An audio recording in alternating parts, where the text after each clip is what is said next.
ಮಾಲೂರು ತಾಲೂಕಿನ ಮಾಸ್ತಿ ಗ್ರಾಮದಲ್ಲಿ ಪ್ರಾಥಮಿಕ ಮತ್ತು ಪ್ರೌಢಶಿಕ್ಷಣ ಇಲಾಖೆ ಸಚಿವರಾದ ಸನ್ಮಾನ್ಯ ಶ್ರೀ ಮಧು ಬಂಗಾರಪ್ಪರವರೊಂದಿಗೆ ಓಸೆಟ್ ಸಂಸ್ಥೆ ವತಿಯಿಂದ ಸುಮಾರು 6 ಕೋಟಿ ರೂಪಾಯಿ ವೆಚ್ಚದಲ್ಲಿ ನಿರ್ಮಿಸಿರುವ ಕರ್ನಾಟಕ ಪಬ್ಲಿಕ್ ಶಾಲೆ ನೂತನ ಕಟ್ಟಡ ಉದ್ಘಾಟನಾ ಕಾರ್ಯಕ್ರಮ ಮಾಲೂರಿನ ಜನಪ್ರಿಯ ಶಾಸಕರಾದ ಕೆವೈ ನಂಜೇಗೌಡರು, ವಿಧಾನ ಪರಿಷತ್ ಸದಸ್ಯರಾದ ಶ್ರೀ ಅನಿಲ್ ಕುಮಾರ್ ಗೋವಿಂದರಾಜ್, ಓಸೆಟ್ ಸಂಸ್ಥೆ ಮುಖ್ಯಸ್ಥರಾದ ಶ್ರೀ ಜನಾರ್ದನ್ ಟಕ್ಕರ್ ಹಾಗೂ ಶ್ರೀಮತಿ ಲಿಂಡ್ ಜನಾರ್ದನ್ ಟಕ್ಕರ್ ಅವರು, ಬ್ಲಾಕ್ ಕಾಂಗ್ರೆಸ್ ಅಧ್ಯಕ್ಷರು, ಜನಪ್ರತಿನಿಧಿಗಳು, ಅಧಿಕಾರಿಗಳು ಹಾಗೂ ಮುಖಂಡರುಗಳು ಶಾಲಾ ಕಟ್ಟಡ ಉದ್ಘಾಟನಾ ಕಾರ್ಯಕ್ರಮವನ್ನು ಅದ್ದೂರಿಯಾಗಿ ಯಶಸ್ವಿಗೊಳಿಸಿದರು. Yashoda T, MTV, Malur.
Created this town, and we need to improve the education in this town.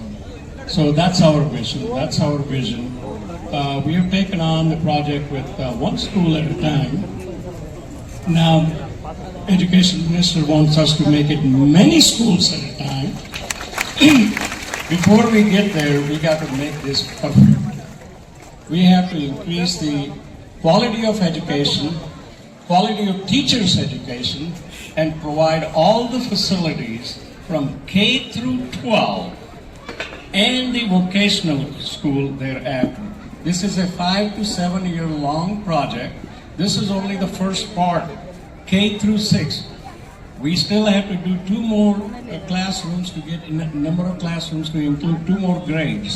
That will get to K through 8. Then we will be looking at the high school. ನಿಜ ಕೂಡ ಅದು ನಮ್ಮ ಮೊದಲಿಂದ ತರ ಬಂದ್ಬಿಟ್ಟಿದೆ. ನಾವು ಏನಾದ್ರೂ ಒಂದು ತೀರ್ಮಾನ ತಗೋಬೇಕಾದ್ರೆ ಸಹಕಾರವನ್ನು ತಗೊಳ್ಳೋದು, ತೀರ್ಮಾನ ತಗೊಳಕ್ಕೆ ಮೊದಲು ಚರ್ಚೆ ಮಾಡಿ ತೀರ್ಮಾನ ತಗೊಂಡು ಆದ್ಮೇಲೆ ಅದು ಸಕ್ಸಸ್ ಮಾಡೋದು ನಮ್ದು ಮೊದಲಿಂದ ಕೂಡ ಅದು.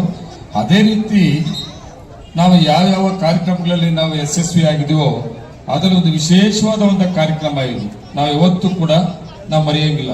ನಾನು 86ನೇ ಇಸ್ವಿನ ರಾಜಕಾರಣ ಪ್ರವೇಶ ಆದ 22 ವರ್ಷಕ್ಕೆ ಮಂಡಲ ಪಂಚಾಯತಿ ಮೆಂಬರ್ ಆಗಿ ಪ್ರವೇಶ ಆಗಿದ್ದು ಇವತ್ತುವರೆಗೂ ಕೂಡ ನಾನು ಯಾವುದನ್ನು ಸೋತಿಲ್ಲ. ಎಲ್ಲ ಅವಕಾಶಗಳು ಕೂಡ ತಗೊಂಡು ನಾನು ಸಕ್ಸಸ್ ಆಗಿ ಬಂದಿದ್ದಂದ್ರೆ ಸಹಕಾರ ತಗೊಳ್ಳೋದು, ಸರ್ಕಾರ ಮತ್ತೆ ಸಹಕಾರಿಗಳು ಸಹಕಾರ ತಗೊಂಡು ನಾನು ಇಲ್ಲಿವರೆಗೂ ಕೂಡ ಸಕ್ಸಸ್ ಆಗಿ ಬಂದಿದ್ದೀನಿ.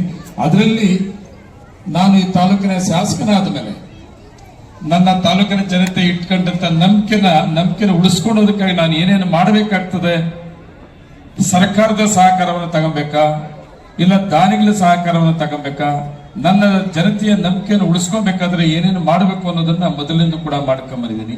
ಅದರಲ್ಲಿ ವಿಶೇಷವಾಗಿ ಇವತ್ತು ಮಾಸ್ತಿ ಪಬ್ಲಿಕ್ ಶಾಲೆ, ಈ ಪಬ್ಲಿಕ್ ಶಾಲೆ ಕೂಡ ಅಷ್ಟೇ.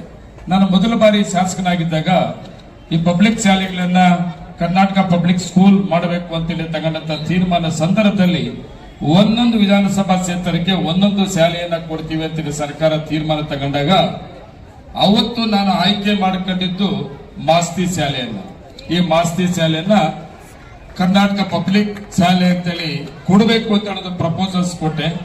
ಅದು ಪ್ರತಿಫಲ ಇವತ್ತು ಈ ಮಾಸ್ತಿಗೆ ಈ ರೂಪ ಬರ್ತಾ ಇದೆ. ಖುಷಿ ಆಗ್ತದೆ.